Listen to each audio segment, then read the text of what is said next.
Hello friends, welcome to GK mind game. ಪ್ರಶ್ನೆಗಳ ಸಂಪೂರ್ಣ ಮಾಹಿತಿಗಾಗಿ ವಿಡಿಯೋನ ಎಲ್ಲೂ ಸ್ಕಿಪ್ ಮಾಡದೆ ಕಂಪ್ಲೀಟ್ ಆಗಿ ನೋಡಿ. ಇವತ್ತಿನ ಪ್ರಶ್ನೆಗಳಲ್ಲಿ ಮೊದಲನೇ ಪ್ರಶ್ನೆ, ನಮ್ಮ ದೇಹದಲ್ಲಿನ ಮೂಳೆಗಳನ್ನು ದುರ್ಬಲಗೊಳಿಸುವ ಆಹಾರ ಯಾವುದು? ಆಪ್ಷನ್ಸ್: ಎ ಸೋಡಾ, ಬಿ ಸಕ್ಕರೆಯುಕ್ತ ಆಹಾರ, ಸಿ ಕೆಫೇನ್, ಡಿ ಮೇಲಿನ ಎಲ್ಲವೂ.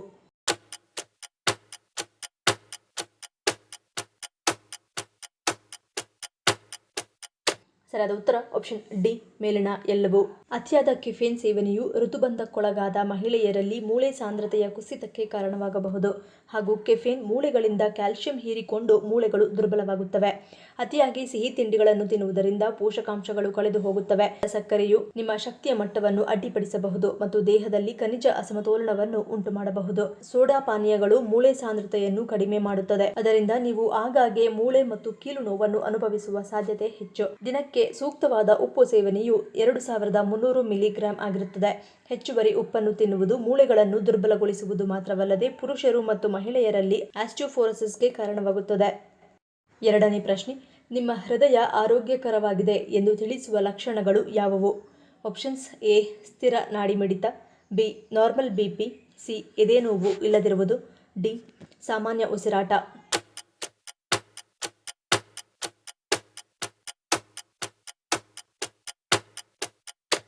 ಸರಿಯಾದ ಉತ್ತರ ಈ ಮೇಲಿನ ಎಲ್ಲವೂ.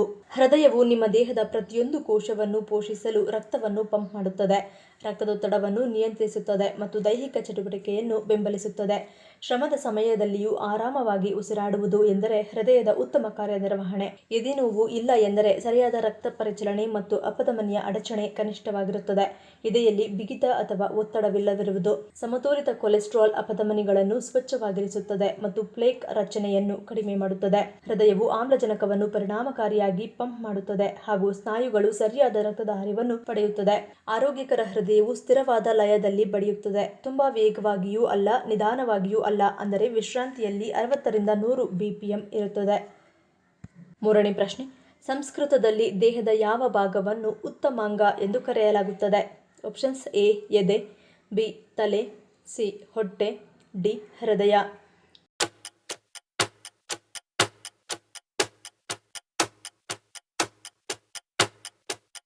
ಸರಿಯಾದ ಉತ್ತರ ಆಪ್ಷನ್ ಬಿ ತಲೆ. ಸಂಸ್ಕೃತದಲ್ಲಿ ತಲೆಯನ್ನು ಉತ್ತಮಾಂಗ ಎಂದು ಕರೆಯಲಾಗುತ್ತದೆ ಏಕೆಂದರೆ ಅದು 5 ಇಂದ್ರಿಯಗಳನ್ನು ಹೊಂದಿದೆ, 5 ವಾತಗಳ ನಿಯಂತ್ರಣ ಕೇಂದ್ರವಾಗಿದೆ ಮತ್ತು ಪ್ರಜ್ಞೆಯ ವಾಸಸ್ಥಾನವಾಗಿದೆ.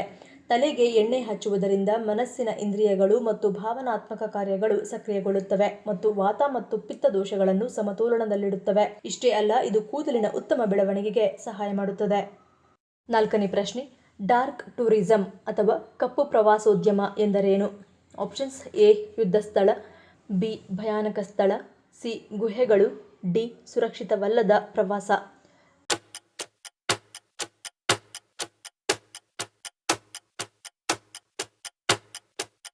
ಸರಿಯಾದ ಉತ್ತರ ಆಪ್ಷನ್ ಎ ಮತ್ತು ಬಿ.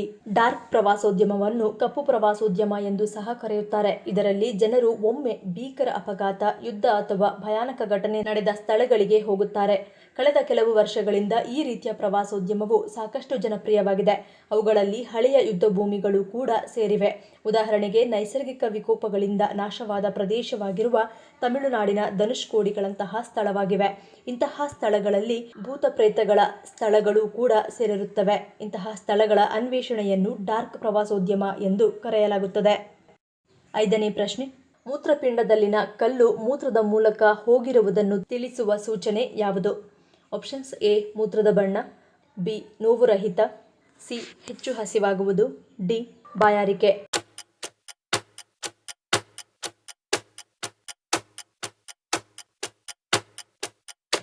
ಸರಿಯಾದ ಉತ್ತರ ಆಪ್ಷನ್ ಎ ಮತ್ತು ಬಿ. 5 ಮಿಲಿಮೀಟರ್ಗಿಂತ ಚಿಕ್ಕದಾದ ಹೆಚ್ಚಿನ ಮೂತ್ರಪಿಂಡದ ಕಲ್ಲುಗಳು ಯಾವುದೇ ಚಿಕಿತ್ಸೆ ಇಲ್ಲದೆ ಸುಲಭವಾಗಿ ಮೂತ್ರದ ಮೂಲಕ ಹಾದು ಹೋಗುತ್ತವೆ. ವಿಶೇಷವಾಗಿ ನೋವು ಕಡಿಮೆಯಾದರೆ ಅಥವಾ ಕಲ್ಲು ಚಿಕ್ಕದಾಗಿದ್ದರೆ ಕೆಲವು ಲಕ್ಷಣಗಳು ಮೂತ್ರಪಿಂಡದ ಕಲ್ಲು ಹಾದು ಹೋಗುವ ಹಂತದಲ್ಲಿದೆ ಎಂದು ಸೂಚಿಸುತ್ತವೆ. ಮೂತ್ರಪಿಂಡದ ಕಲ್ಲು ನಿರ್ಗಮನ ದ್ವಾರಕ್ಕೆ ಹತ್ತಿರವಾಗುತ್ತಿದ್ದಂತೆಯೇ ನೋವಿನ ತೀವ್ರತೆ ಕಡಿಮೆಯಾಗುತ್ತದೆ. ಮೂತ್ರದ ಬಣ್ಣವು ಆರೋಗ್ಯಕರ ಸ್ಪಷ್ಟದಿಂದ ಗಾಢ ಅಥವಾ ಕೆಂಪು ಬಣ್ಣಕ್ಕೆ ಬದಲಾಗುತ್ತದೆ. ಈ ಚಿಹ್ನೆಗಳು ಮೂತ್ರಪಿಂಡದ ಕಲ್ಲು ಸಮೀಪಿಸುತ್ತಿರುವುದನ್ನು ಸೂಚಿಸುತ್ತದೆ. ಆರನೇ ಪ್ರಶ್ನೆ, ಅತಿ ಹೆಚ್ಚು ಪ್ರೋಟೀನ್ ಹೊಂದಿರುವ ಬೇಳೆ ಯಾವುದು? ಆಪ್ಷನ್ಸ್: ಎ ಉದ್ದಿನ ಬೇಳೆ, ಬಿ ಹೆಸರು ಬೇಳೆ, ಸಿ ಮಸೂರ್ ಬೇಳೆ, ಡಿ ಮೇಲಿನ ಎಲ್ಲವೂ.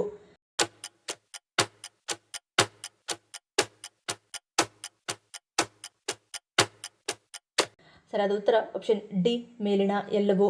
100 ಗ್ರಾಂ ಉದ್ದಿನ ಬೇಳೆಯಲ್ಲಿ ನಿಮಗೆ 25 ಗ್ರಾಂ ಪ್ರೋಟೀನ್ ದೊರಕುತ್ತದೆ. ಉದ್ದಿನ ಬೇಳೆ ಸ್ನಾಯುಗಳ ಚೇತರಿಕೆಗೆ ಸಹಾಯ ಮಾಡುತ್ತದೆ. ಇದು ಜಿಮ್ಗೆ ಹೋಗುವವರಿಗೆ ಸೂಕ್ತವಾಗಿದೆ. ಉದ್ದಿನ ಬೇಳೆ ಹಾಕಿದ ಆಹಾರವನ್ನು ತಿನ್ನುವುದು ಸ್ನಾಯುಗಳನ್ನು ರಿಪೇರಿ ಮಾಡಲು ಸಹಾಯವಾಗಿದೆ. ಅತ್ಯಧಿಕ ಪ್ರೋಟೀನ್ ಹೊಂದಿರುವ ಬೇಳೆಗಳ ಪಟ್ಟಿಯಲ್ಲಿ 2ನೇ ಸ್ಥಾನದಲ್ಲಿರುವುದು ಹೆಸರು ಬೇಳೆ. ಹೊಟ್ಟೆಗೆ ಹಗುರ ಮತ್ತು ಜೀರ್ಣಿಸಿಕೊಳ್ಳಲು ಸುಲಭ. ಹೆಚ್ಚುವರಿ ಕ್ಯಾಲೋರಿಗಳಿಲ್ಲದ ಸ್ನಾಯುಗಳನ್ನು ಕಾಪಾಡಿಕೊಳ್ಳಲು ಬಯಸುವವರಿಗೆ, ವಿಶೇಷವಾಗಿ ನೀವು ತೂಕ ಇಳಿಸುವ ಪ್ರಯತ್ನದಲ್ಲಿರುವವರಿಗೆ ಕ್ಯಾಲೋರಿ ನಿರ್ವಹಿಸಲು ಇದು ಸಹಾಯಕ. ಇನ್ನು ತ್ವರಿತವಾಗಿ ಬೇಯಿಸುವ ಮತ್ತು ಪೋಷಕಾಂಶಗಳಿಂದ ಕೂಡಿದ ಮಸೂರ್ ಬೇಳೆ 100 ಗ್ರಾಂಗೆ ಸುಮಾರು 23 ಗ್ರಾಂ ಪ್ರೋಟೀನ್ ಅನ್ನು ಹೊಂದಿರುತ್ತದೆ. ಜೊತೆಗೆ ಪೊಟ್ಯಾಷಿಯಂ ಮತ್ತು ಕಬ್ಬಿಣವನ್ನು ಹೊಂದಿರುತ್ತದೆ. ಹೃದಯದ ಆರೋಗ್ಯಕ್ಕೆ ಮತ್ತು ರಕ್ತದಲ್ಲಿನ ಸಕ್ಕರೆಯನ್ನು ನಿರ್ವಹಿಸಲು ಉತ್ತಮವಾದ ಮಸೂರ್ ದಾಲ್ ಸಮತೋಲಿತ ಆಹಾರವನ್ನು ಬೆಂಬಲಿಸುತ್ತದೆ. ಇದರಲ್ಲಿ ಉತ್ತಮ ಬಯೋಟಿನ್ ಇದ್ದು ಕೂದಲಿಗೂ ಉತ್ತಮ. 7ನೇ ಪ್ರಶ್ನೆ. 35 ವರ್ಷ ದಾಟಿದ ಪ್ರತಿಯೊಬ್ಬ ತಾಯಿಯೂ ಮಾಡಿಸಿಕೊಳ್ಳಲೇಬೇಕಾದ ಪರೀಕ್ಷೆಗಳು ಯಾವುವು? Options A Pap smear, B HPV, C ಸ್ತನ ಕ್ಯಾನ್ಸರ್, ಡಿ ಮೇಲಿನ ಎಲ್ಲವೂ.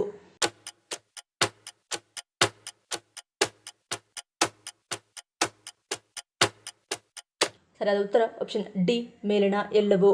ಪ್ಯಾಪ್ಸ್ಮಿಯರ್ ಮತ್ತು HPV ಪರೀಕ್ಷೆಯನ್ನು ಗರ್ಭಕಂಠದ ಕ್ಯಾನ್ಸರ್ ಸಮಸ್ಯೆಯನ್ನು ಪತ್ತೆ ಹಚ್ಚಲು ಮಾಡಲಾಗುತ್ತದೆ. 21 ವರ್ಷಕ್ಕೆ ಮೊದಲ ಬಾರಿಗೆ ಈ ಪರೀಕ್ಷೆಯನ್ನು ಮಾಡಲಾಗುತ್ತದೆ ಮತ್ತು 30 ವರ್ಷ ದಾಟಿದ ನಂತರದಲ್ಲಿ ಪ್ರತಿ 3 ಅಥವಾ 5 ವರ್ಷಗಳಿಗೊಮ್ಮೆ ಈ ಪರೀಕ್ಷೆ ಮಾಡಿಸಿಕೊಳ್ಳಬಹುದು. ಒಂದು ವೇಳೆ ಹೆಣ್ಣು ಮಕ್ಕಳಿದ್ದರೆ ಅವರಿಗೂ ಕೂಡ ಗರ್ಭಕಂಠದ ಕ್ಯಾನ್ಸರ್ ಬರುವ ಸಾಧ್ಯತೆ ಇರುತ್ತದೆ. ಮ್ಯಾಮೋಗ್ರಾಮ್ ಬಗ್ಗೆ ನೀವು ಕೇಳಿರಬಹುದು. ಈ ಪರೀಕ್ಷೆಯಲ್ಲಿ ಸ್ತನ ಕ್ಯಾನ್ಸರ್ ಸಮಸ್ಯೆಯನ್ನು ಆರಂಭದಲ್ಲಿ ಪತ್ತೆ ಹಚ್ಚಲಾಗುತ್ತದೆ. 40 ವರ್ಷ ದಾಟಿದ ನಂತರದಲ್ಲಿ ಮಹಿಳೆಯರು ಈ ಪರೀಕ್ಷೆಗೆ ಒಳಗಾಗುವುದು ಒಳ್ಳೆಯದು. ಆಗಾಗ ಕ್ಲಿನಿಕಲ್ ಪರೀಕ್ಷೆಗಳಿಗೆ ಒಳಗಾಗಿ ತಿಂಗಳಿಗೊಮ್ಮೆ ಪರೀಕ್ಷೆ ಮಾಡಿಕೊಳ್ಳುವುದು ಉತ್ತಮವಾಗಿರುತ್ತದೆ. ಇದರೊಟ್ಟಿಗೆ ಮಧುಮೇಹ, BP ಮತ್ತು ಹೃದಯದ ಪರೀಕ್ಷೆಗಳನ್ನು ಮಾಡಿಸಿಕೊಳ್ಳುವುದು ಉತ್ತಮ. 8ನೇ ಪ್ರಶ್ನೆ. ಯಾವ ದಿನಗಳಲ್ಲಿ ಹುಟ್ಟಿದವರು ಬಿಸಿನೆಸ್ನಲ್ಲಿ ಮುಂದಿರುತ್ತಾರೆ? Options A 1, 3, 8, 10, 28, B 14, 19, 21, 24, 28, C 2, 4, 6, 7, 20, D 15, 12, 25, 22.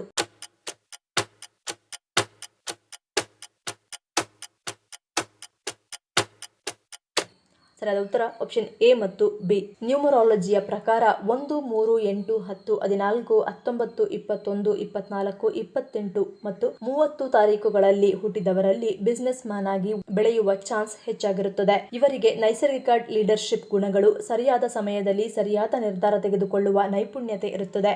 ಹೊಸ ಐಡಿಯಾಗಳ ಜೊತೆಗೆ ಮುಂದೆ ಹೋಗುವುದು, ರಿಸ್ಕ್ಗಳನ್ನು ಲೆಕ್ಕಿಸದೆ ಮುಂದೆ ಹೋಗುವ ಗುಣವಿರುತ್ತದೆ. ಈ ದಿನಗಳಲ್ಲಿ ಹುಟ್ಟಿದವರು ಸ್ಥಿರತೆ, ಶ್ರದ್ಧೆ, ಕಲ್ಪನಾ ಶಕ್ತಿಯ ದೃಷ್ಟಿಕೋನದಿಂದ ವ್ಯವಹರಿಸುತ್ತಾರೆ. ಸವಾಲುಗಳನ್ನು ಎದುರಿಸುತ್ತಾರೆ.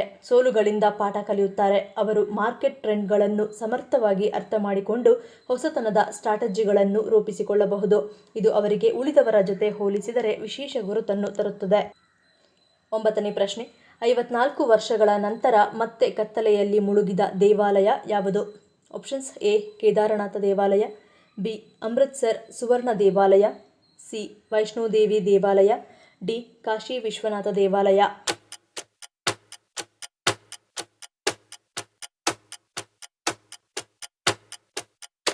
ಸರಿಯಾದ ಉತ್ತರ ಆಪ್ಷನ್ ಬಿ ಅಮೃತ್ಸರ ಸುವರ್ಣ ದೇವಾಲಯ. 1965 ಮತ್ತು 1971ರ ಇಂಡೋ-ಪಾಕ್ ಯುದ್ಧಗಳ ಸಮಯದಲ್ಲಿ ಭದ್ರತಾ ಕ್ರಮಗಳ ಭಾಗವಾಗಿ ಸುವರ್ಣ ದೇವಾಲಯ ಸಂಕೀರ್ಣದ ದೀಪಗಳನ್ನು ಆಫ್ ಮಾಡಿದಾಗ ಇದೇ ರೀತಿಯ ಪರಿಸ್ಥಿತಿ 2 ಬಾರಿ ಸಂಭವಿಸಿತ್ತು. ಭಾರತ ಮತ್ತು ಪಾಕಿಸ್ತಾನದ ನಡುವಿನ ಉದ್ವಿಗ್ನತೆ ಹೆಚ್ಚಾದ ಹಿನ್ನೆಲೆಯಲ್ಲಿ ರಾಷ್ಟ್ರವ್ಯಾಪಿ ನಾಗರಿಕ ರಕ್ಷಣಾ ಅಣುಕು ಅಭ್ಯಾಸದ ಅಡಿಯಲ್ಲಿ ನೀಡಲಾದ ಬ್ಲ್ಯಾಕ್ಔಟ್ ಕರೆಯ ಭಾಗವಾಗಿ 54 ವರ್ಷಗಳ ನಂತರ ಗೋಲ್ಡನ್ ಟೆಂಪಲ್ ಸಂಕೀರ್ಣದಲ್ಲಿನ ದೀಪಗಳನ್ನು ಮತ್ತೊಮ್ಮೆ ಆಫ್ ಮಾಡಲಾಯಿತು. ಈ ಪ್ರಶ್ನೆಗಳಲ್ಲಿ ನೀವು ಎಷ್ಟು ಪ್ರಶ್ನೆಗಳಿಗೆ ಸರಿ ಉತ್ತರವನ್ನು ಕೊಟ್ಟರೆ ಅನ್ನೋದನ್ನು ಕಮೆಂಟ್ ಮಾಡಿ ತಿಳಿಸಿ. ಈ ವಿಡಿಯೋ ನಿಮ್ಗೆ ಇಷ್ಟ ಆಗಿದ್ರೆ ಮರಿದೇ ಲೈಕ್ ಮಾಡಿ, ಶೇರ್ ಮಾಡಿ, ಸಬ್ಸ್ಕ್ರೈಬ್ ಮಾಡಿ. ನನ್ನ ಚಾನಲ್ನ ಇನ್ನೂ ಸಬ್ಸ್ಕ್ರೈಬ್ ಮಾಡಿದೆ ಹಾಗೆ ವಿಡಿಯೋಸ್ ನೋಡ್ತಿದ್ರೆ ಪ್ಲೀಸ್ ಸಬ್ಸ್ಕ್ರೈಬ್ ಮಾಡಿ, ಸಪೋರ್ಟ್ ಮಾಡಿ. ಮತ್ತೊಂದು ಇಂಟ್ರೆಸ್ಟಿಂಗ್ ವಿಡಿಯೋನಿಗೆ ಸಿಗ್ತೀನಿ. Until love you all, take care.